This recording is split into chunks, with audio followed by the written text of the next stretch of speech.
Alright guys, we're back with another RX7 video. Don't worry, there'll be El Camino video soon. We're gonna kind of try to knock out two birds with one stone here and do two videos at the same time. But the first one that we're gonna do is with the RX7. So you saw how it did in the most recent testing and race videos that we did, both on this channel and Hayden's channel.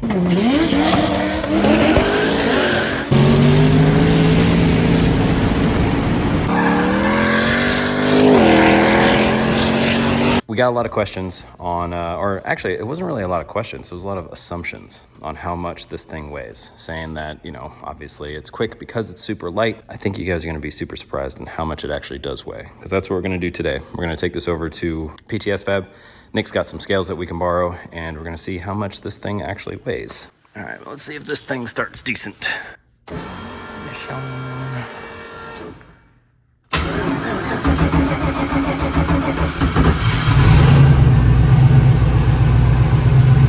Did okay. I think that, I don't know how many times we can bring that battery back to life, honestly. It's been dead a couple of times. Even when that thing's fully charged, it kind of cranks over really slow. All he needs is a certain amount of minimum voltage and minimum RPM.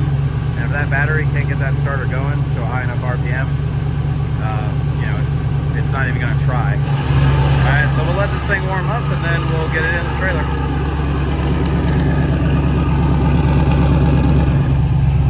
It normally warms up pretty quick. Shouldn't take too long. Yeah, it's already at 80. I'll hop in it once it gets to 100. All right, got it in the trailer. Hooked up to the truck, obviously, so that we didn't have any more trailer wheelies. All right, so we got it in the shop. Gonna slap the scales out and see how fat this thing is. Everybody that I talk to, you know, how much does that thing weigh? Like, that's always the first question because they assume that it's really light. Ooh, if you guys want an El Camino update, that's coming soon. Look at that bad boy.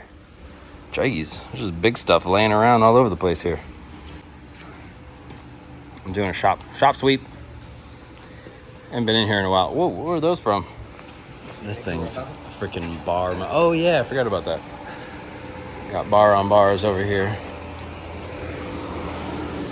Isn't that the dude that does the trucks and stuff?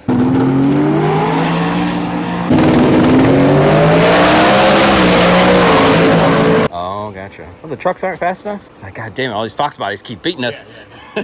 It's like a text once every 2 weeks. Is my car almost done? I'm tired of getting bullied. Yeah, those trucks are hard. Everybody, when they first came out, everybody was like, oh my God, they're going to be unbeatable and they're super fast and everything. And I'm like, dude, that is an uphill battle that they chose. They're quick out of the box. And what they're doing to them, they're doing a great job. But that is an uphill battle. Yeah, I mean, more power to them. Because that's a difficult task for sure. Oh boy. Oh, that's right. I gotta go show. So like, this is a mock-up motor for the Falcon, but the real one, the one that's actually gonna be in this thing, arrived as well. So we're gonna take a look at that real quick. But yeah, these are not mocked up. This is where they're going. For some reason, every time I look at this, it looks like you just have them like sitting there on top of each other. But yeah, these are where they'll be. It looks so nice.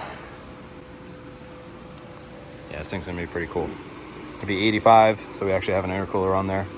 Despite what everybody thinks, I'm not anti-intercooler. I'm just anti-intercooler that's unnecessary. If you're gonna be running like 18, 20 pounds or something to make whatever power you're making, I mean, I don't really see a big need for the weight. It can't hurt to have the coolant, especially on a motor that we know is gonna run a lot of boost. Like that, okay, makes perfect sense. Like, it has to happen. You know, small motor stuff, like if you're, you know, doing Honda stuff and everything, you know you're gonna be doing 60 PSI. It's not like a question, are you gonna need an intercooler? That's obvious. But if you've got big motor, consumes a whole bunch of air, the turbos aren't really even gonna be able to keep up very much. You're only gonna be running like 20 pounds, 25 pounds to make whatever peak number you're gonna be at. There's not a giant need for an intercooler, even if you're on the 85. And definitely not a giant need for it on methanol. Are you leaving some power on the table? I don't know. I mean, technically. Anyway, yeah, turning out super cool. Direct to the manifold right there. And we'll look at the new fancy motor real quick. Got Billy's car. Motor done? Or? Not yet? Okay. Super exciting about that. So the amount of issues that we had, we fought that one for a while. Thinking all of that stuff finally got figured out. We were trying to make magic happen on a setup that just was never gonna do it. And they found some key things that were just underperforming, and we think that's going to resolve all of the issues. Because like the problem that we were having, I won't like spend too much time on this, but the problem that we were having, none of our guesses as to like none of our troubleshooting was all consistent toward one thing. So like we would think, hey, maybe it's this, and that thing that we were thinking that it was would line up with like 2 or 3 things, but then there would be a third thing that we would expect if it was that problem wouldn't line up at all, because we were wrong. Basically, the stuff that we were thinking that it wasn't, and that's why they didn't line up. We pulled our hair out on this one quite a bit. So Nick's thinking they got it solved. Who's the dude that was looking at the heads and stuff? Caesar. Or do we even want to talk about that? Or is that okay to talk about? Yeah, cylinder heads are junk. Yeah, cylinder heads.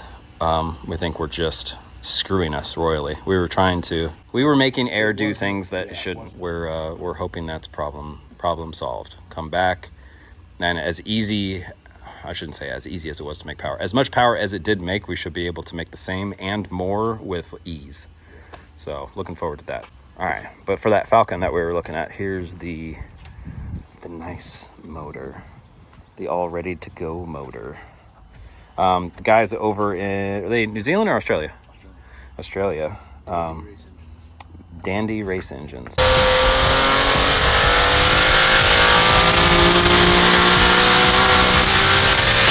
Basically took what they have as a proven combo out of his own car, goes really fast out there, basically sent us exactly what was in his setup. So we already kind of know like what it's capable of.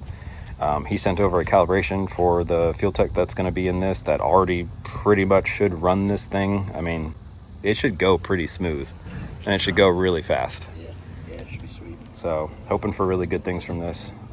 Low effort, big results, fingers crossed. And I think the record for that motor in the United States is pretty attainable. I think it's like still in the 5s or something like that, and we're hoping for a good solid 4. But or do I have to cut that out? Is it going to be grudge car or is it time car? I don't know. Man, I love showing times. Yeah, it's so nice. I'm not trying to hide anything. Yeah, it's better for advertisement too. Yeah, for everybody involved. It'll be great when we're doing cartwheels at the end of the track and we're like, hey, look what we did. Yeah, I feel like sometimes it's like they do, like you don't even go as fast as they assume that you go.